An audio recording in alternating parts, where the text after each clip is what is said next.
Hey, what's up there, YouTubers? It's me again, Brian, aka Gamer55551, and I am back with a My 2 Cent video for this week, for the week of June 22nd to the 28th, 2025, where I take a look at a couple of stories that caught my attention and give you my thoughts and my opinion about them. There won't be any video review or this week or anything like that, mostly because it's the last Saturday of the month, and I usually reserve that for if there's an extra thing I need to do around the condo or stuff I need to do and all. So I use that extra time and everything. So yeah, there won't be any review video this week or anything. But we do have 4 stories to cover, including rumors about a Nintendo Direct in July. Unfortunately, more layoffs, basically for the Xbox division and Microsoft in general. Basically, an interesting report in terms of indie games on the Switch 2. And Mr. Sakurai, the creator of the Smash Brothers series, who also did Kid Icarus Uprising on 3DS and the upcoming Kirby's Air Ride game for the Switch 2, commented on something regarding AI in general. If you're interested in where I got the source of these information, links will be in the description of this video down below, so you're watching this on YouTube or Patreon. And of course, timestamps will also be there as well, if there are certain parts of it you wish to skip to. But before we get started, excuse me, before we get started though, I do like to do what I like to call the quick My 2 Cent, stories that kind of caught my attention, but I'm not going to go into a huge amount of details and all. The first one has to do with the publisher of the upcoming game Lost in Cult has talked about saying that they are willing to work with third-party developers in regards of putting their entire game into the cartridge itself instead of taking the game key card route. Now, obviously, game key cards have been considered controversial depending on who you are asking this, though. And there are some claims that that one publisher, which we don't know who that publisher is from last week, made the claim that basically, their game sold less than expected and everything like that. And this led to the speculation that it was the game key cards, despite the fact that supposedly some analysts don't believe that's the case and point to Street Fighter 6 on the Switch 2 selling very well despite being on a game key card. But whatever the case is, it still remains a controversial issue, and this publisher is willing to work with other developers who want to bring the actual game into the entire, the Switch 2 cartridges and all. We also learned that the developer of the game Mine Eyes, Build a Rocket Boy, has reportedly started massive layoffs, though. It is very unfortunate that there were layoffs and everything like that for this company, but then again, that game really has sort of gotten mixed response in terms of that type of game and all, ranging from some of the previews that have been put out to basically the fact the game was released in a broken, unplayable state that has also prompted Sony to offer refunds and everything like that, something we did not see until Cyberpunk 2077 back in 2020 happened and everything. So yeah, it's very unfortunate what happened to the studio though, but not really surprised given the situation surrounding Mind's Eye and everything. We also learned that supposedly the Xena team has issued a statement in response to the whole Xbox backwards compatibility rumor, though. As some of you are aware, AMD, I think last week, along with Microsoft, along with promoting basically the next generation Xbox hardware, there's also been talks about them really improving the backwards compatibility, and supposedly this team or this group was supposed to be involved, but they have recently come out with a statement saying that they are not directly involved in any shape, in any form and everything. So it will be very interesting to see what Microsoft's approach going forward, especially with their next system in general. We also have a release date for the upcoming Everybody Golf, which is supposedly a spiritual successor to the whole the Everybody Golf Hotshot Golf and everything, which is basically expected to launch on September 5th for PS5, Nintendo Switch, and PC. I'm very curious to see how this game will play and everything. I may have tried some of their games before. I think it may have had some folks who worked at the Aulx Studio that has done, the Mario Golf games to basically, I think, Mario Tennis and everything. So it's one I'll be basically keeping an eye out just in case. We also learned that Aulx System has announced a new interactive adventure from the same folks who did, I think, like the Hotel Dusk series, and I think there was the remake of the Trace Memory series that was recently released for the Nintendo Switch, and that's called basically Dear Me. It looks interesting in a way, but I personally would prefer, a port or a remake of the Hotel Dusk series making its way over to the Switch 2 and all. It is sort of interesting that Aulx System is working on this, considering that they're mostly known for doing basically, like the fighting games, particularly, the Guilty Gear and the Blaze Blue series, to be exact though. But nothing wrong with having something like this every now and then. Whether it's not something that clicks with you or not remains to be seen. And last but not least, though, the developers of the upcoming Resident Evil Requiem talks about in terms of where the game takes place and all. And they also mentioned questions about, whether or not Leon Kennedy will be in here, as there have been some rumors, although they claim that they wouldn't fit in the type of game that they are trying to make.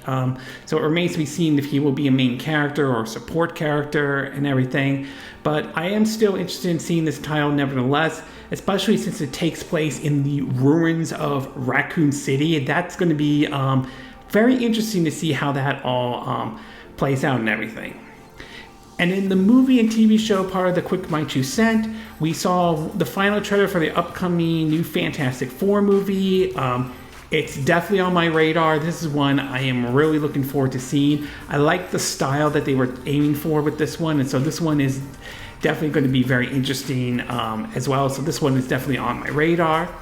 We also learned that supposedly that Frank Castle character, or the character that was seen in Daredevil Born Again, will basically be in the upcoming, Spider-Man 4 movie, and it will question basically Parker's, morale and all.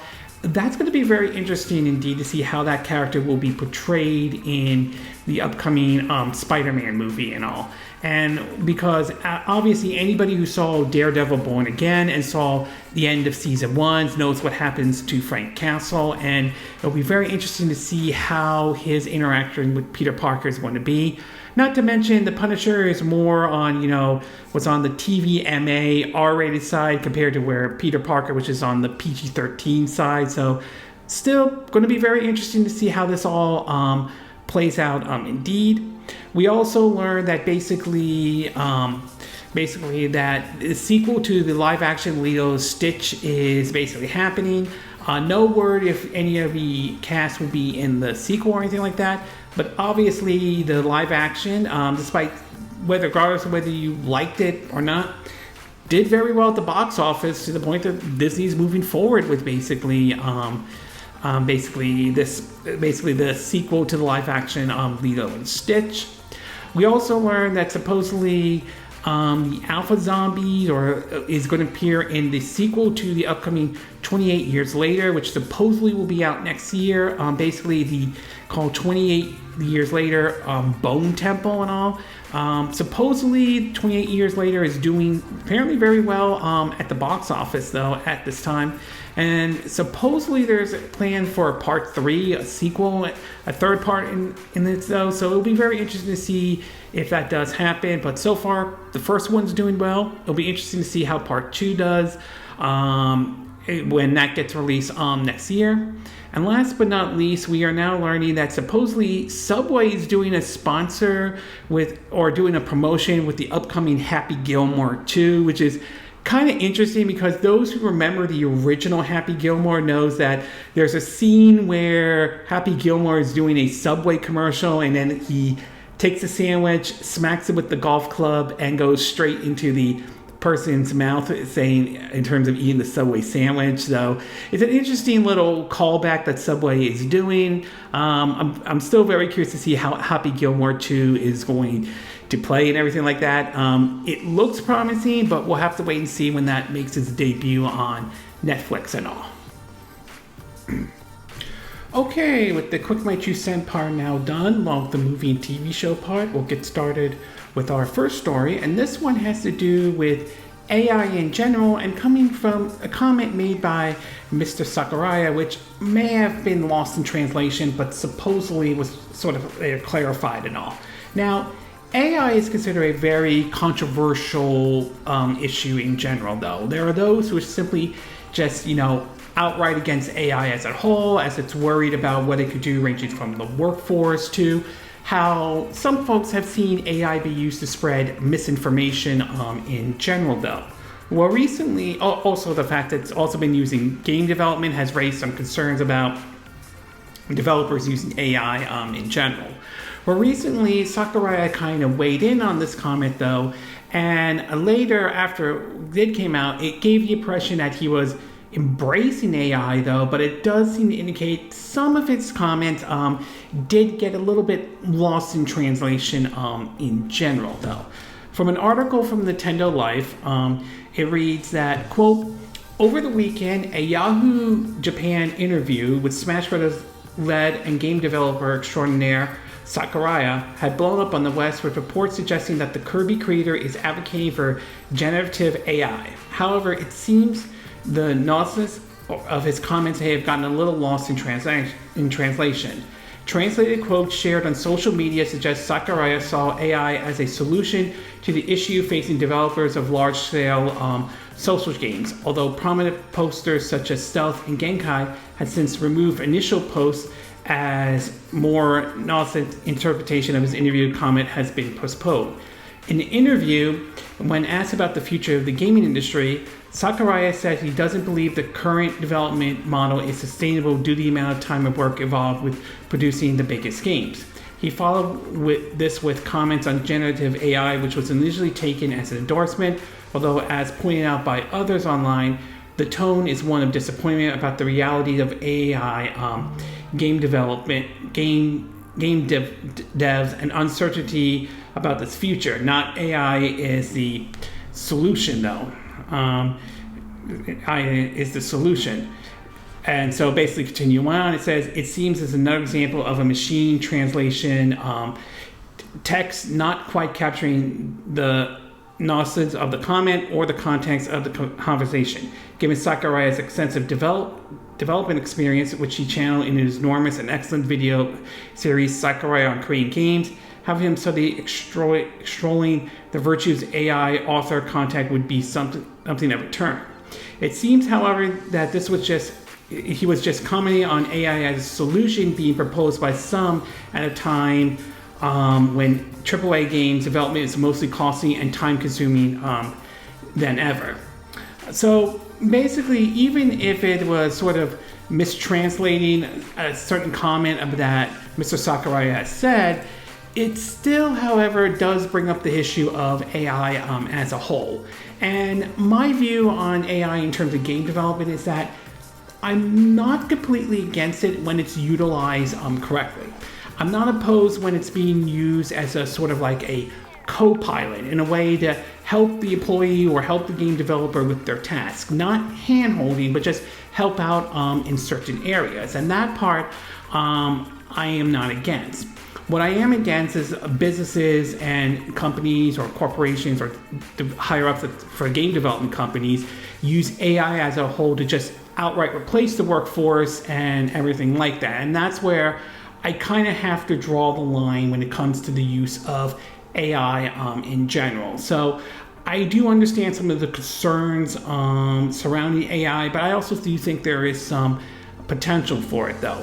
Nevertheless, there does have to be sort of a balance when it comes to the use of AI, though. I think it can be a helpful tool, but I don't believe it should replace, the workforce as a whole. And if it can help with, bringing some of the costs down with developing these AAA type of games, that's good as long as it doesn't come at the expense of, screwing over employees in general. So overall, even though this might have been a sort of a mistranslation in some areas of what Mr. Sakurai is saying, though, I do think that the issue of AI is still going to be controversial, especially when it comes to video games in general. But like I said, I think if utilized correctly, I think AI can be a good thing, though, but it should only be treated as sort of as a tool to help the employees, help the game developer, as a co-pilot, not to replace the staff as a whole and everything.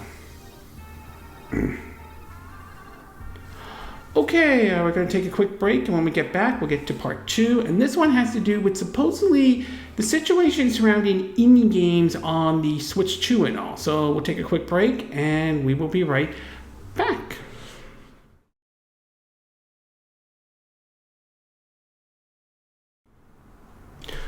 Okay, and we are back with part 2 of my 2 cent video. And for this one, we're going to be taking a look at the indie situation for the Switch 2 and all. Now, one of the things we've seen during, like the Switch 1 era, though, is that we certainly saw a lot of indie games pop up here and there. Some of the indie games, not bad. There are certainly some good ones, but of course there are some that, let's just say, aren't great. But in either case, though, every now and then you might find an indie game that is sort of like a hidden gem that would be better than what you would see with most of these AAA games out there, though.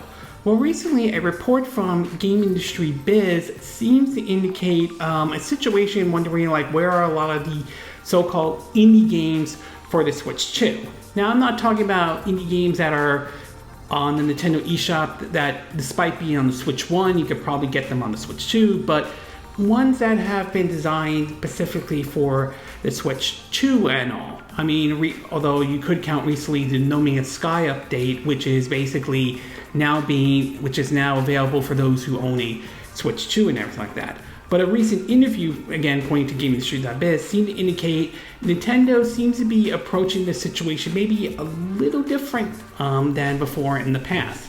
A quick summary of it from Nintendo Life, it says, quote, "If you've been expecting a few more Switch 2 indies offerings at this point, though, you aren't alone, and there's at least a reason for the relatively slow going these days." Speaking with Game Industry Biz, a bunch of indie developers have been explaining the pre-launch development kit situation, with some getting their hands on the necessary tech ages ago, while wishlist others are still waiting. One from Ant Workshop, the team behind the excellent Into the Restless Ruin, says slow access to development kit isn't a new thing, and that's on Switch 2. Nintendo seems to be prioritizing games that need extra grunt. This tracked when we consider the likes of No Man's Sky, with Hello Games saying they've been working on the Switch 2 port for a year when they announced the Switch 2 version, as it solely explains as a showly example of just how much better the game can be on the new console. So, okay, it says in terms of development kit, dev kits availability, there has been a similar situation to the original Switch, which also hand the teeth for a good 6 to 7 months after launch. The indie folks I know have been very successful in getting kits or working on games that are in need of the Switch 2 extra oomph. So apparently it seems to indicate that as far as the indie situation goes, Nintendo is kind of prioritizing certain indie games at this time, mostly to give the extra boost that they need compared to like other indie games and all. Whether you agree with this approach or not, that remains to be seen, but it will be very interesting to see once we get past the Switch 2 launch period and everything like that, and go in and settle in, though, whether that position will change. I do believe most likely it will, but for now, it seems as though Nintendo if I'm reading this correctly, Nintendo is sort of prioritizing certain indie games that they are willing to help developers in terms of that extra boost that they need in terms of getting it to maybe run on the Switch 2 properly, though. So overall, it does seem to indicate that there is a light amount of Switch 2 indie games right now, though. Obviously, that probably could change down the road and everything like that. And at that point, it will probably be at some point, a lot of these indie developers will get their hands on the Switch 2 dev kits at some point down the road. But for now, it seems, if I'm reading this correctly, Nintendo is prioritizing a certain indie games in terms of needing extra help to bring those games over to the Switch 2 and all. Okay, we're going to take a quick break. When we get back, we'll get to part 3. And this one has to do with, unfortunately, some layoffs at Xbox, unfortunately, which has been seeing a lot of layoffs lately and all. So we'll take a quick break, and we will be right back.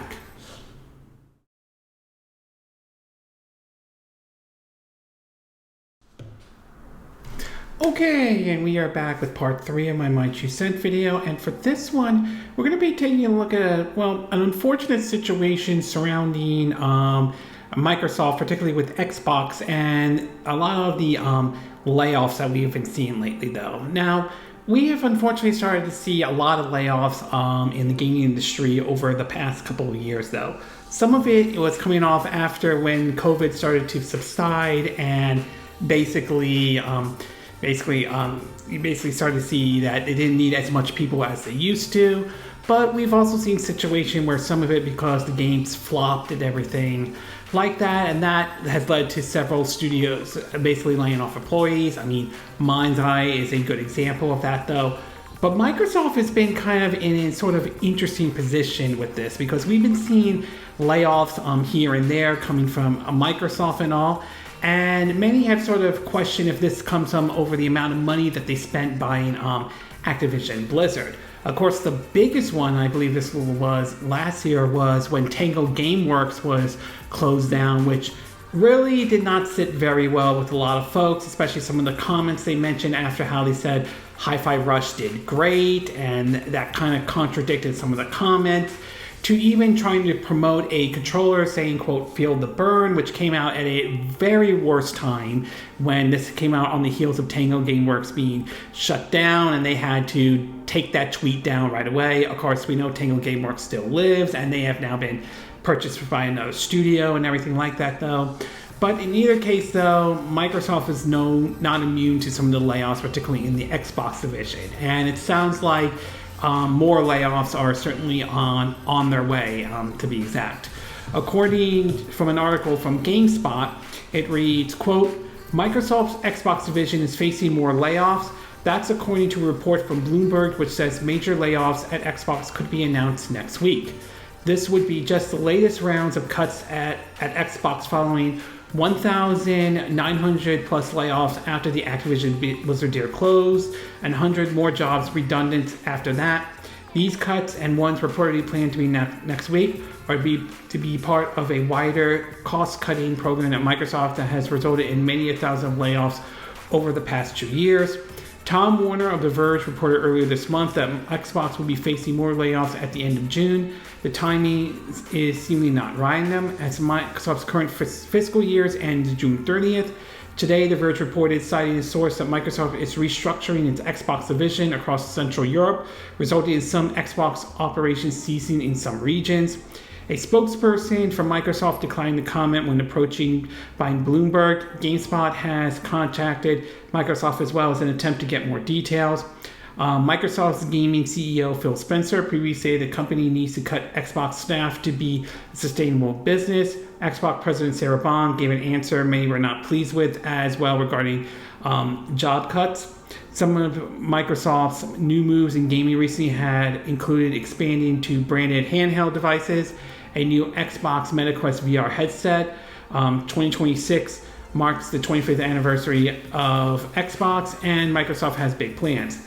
Microsoft's reported latest round layoffs comes amidst profitable times for the company. For Microsoft's latest quarter, the company reported a net revenue of $70.1 billion, up to 13%, and a net profit of $25.8 billion, up to 18%. The Xbox division specifically had posted year-over-year revenue growth. Microsoft stock prices up nearly 150% in the past 5 years. So this is very unfortunate for a lot of employees and everything, and to see them get laid off in terms of their jobs and all, that's really, really sad. And there are now reports saying that the folks behind Forza Motorsport could be one of the victims as well.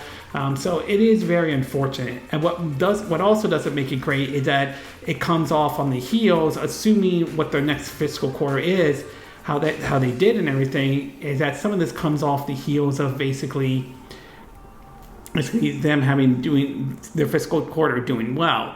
This kind of almost reminds me a little bit of a situation we saw with Activision Blizzard before being purchased by Microsoft with Bobby Kotick, where basically, yes, their fiscal quarter did well, they made a lot of money, but because they didn't make all the money in the world, they basically had to lay off a lot of employees while the higher-ups give themselves nice, big, fat, juicy bonuses and everything. And I can't help but feel that that's kind of almost feels like the kind of situation we are seeing here with the layoffs over at Xbox. Again, I could be wrong, but we'll have to wait and see to be exact though. But overall, very unfortunate that these employees are being let go from Microsoft and everything like that. And I do hope they're able to find new jobs out there though, because it really is bad. This is very unfortunate indeed and all. Okay, we're going to take a quick break, and when we get back, we'll get to our fourth and final part. And this one has to do with rumors that we could see a Nintendo Direct in July and all. So we'll take a quick break, and we will be right back.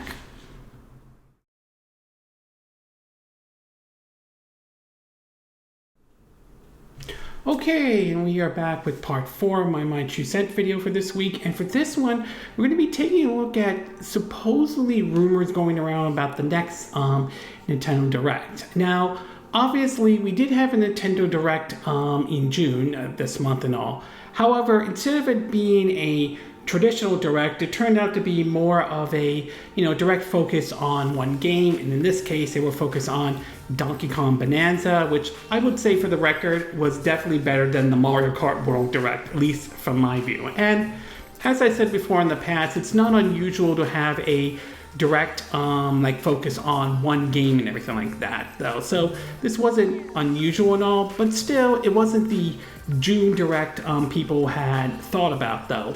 Well, now as we pretty much come towards the end of June and go into July, there does seem to be some rumblings and rumors indicating that we could see a actual, traditional Direct in July. Now, there have been several sources that have talked about this though, and so far nothing has been confirmed, so this information should be taken with a grain of salt, but it's by no means out of the realm of possibility that this could technically happen at all.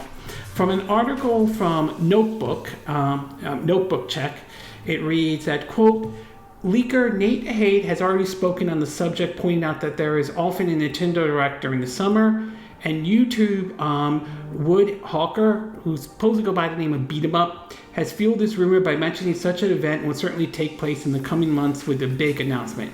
He made this statement on his Nintendo podcast.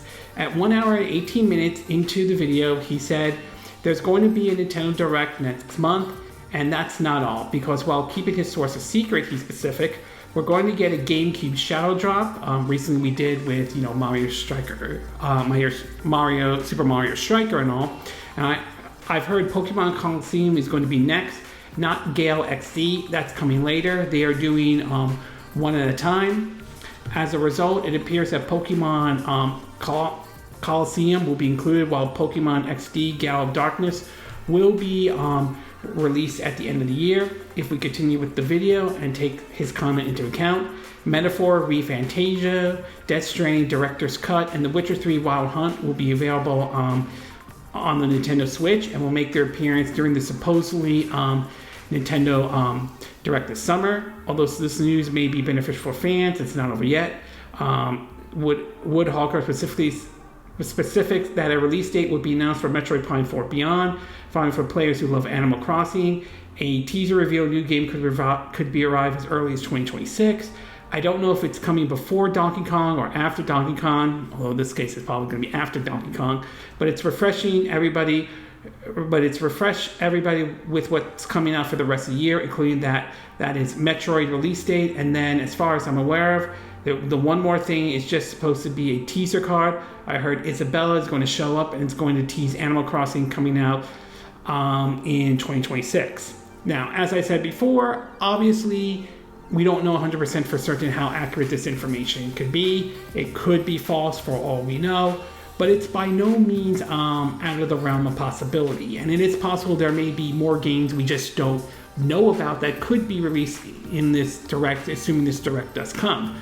Some of the stuff like Metaphor ReFantazio, given Aulx's approach recently though, I could see that make its way over to the Switch 2 if it does happen. A release date for Metroid Prime 4 Beyond, we know supposedly Nintendo's been teasing 2025, so it is possible we could see the game come out this year, maybe a holiday 2025, that's a possibility. Death Stranding Director's Cut, that would be interesting if that does make its way over to the Switch 2. Then again, the game did make its way and kind of shadow drop on the Xbox Series X and S, so it's not out of the realm of possibility that Death Stranding Director's Cut could make its way over to the Switch 2. And as far as Witcher 3 Wild Hunt, I could definitely see the possibility of CD Projekt Red offering maybe like an upgrade for it, whether it's free or they have to pay for it, maybe $10 possibly though. That remains to be seen if that happens or not, but it would not surprise me if we do see a Switch 2 version of Witcher 3 Wild Hunt. After all, we're seeing a Switch 2 version of Breath of the Wild, Tears of the Kingdom, that's available both physically and, of course, a $10 upgrade for those who own the Switch 1 version. So it's by no means out of the realm of possibility we could see something like that, but again, we'll have to wait and see. And it's possible maybe CD Projekt Red wanted to do this given supposedly how well Cyberpunk 2077 did on the Switch 2 and everything. So again, it's definitely a possibility that this direct could happen. But again, we'll have to wait and see how July plays out.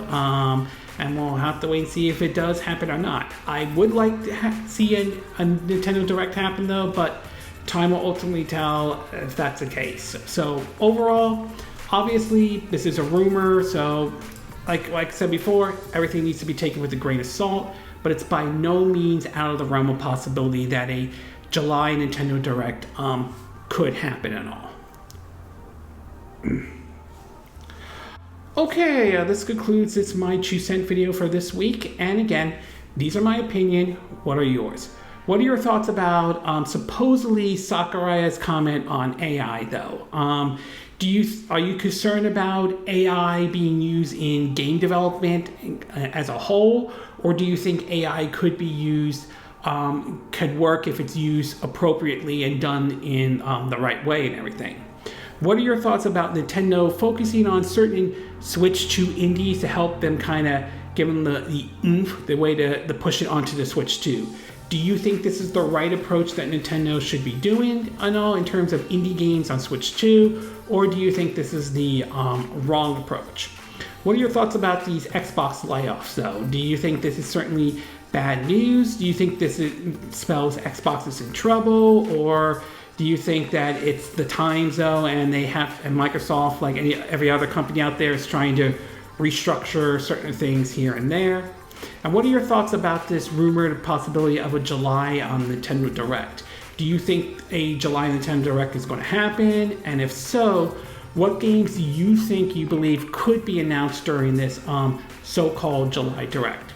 Do you agree with what I said in this video? Do you disagree? Do you have a difference of opinion?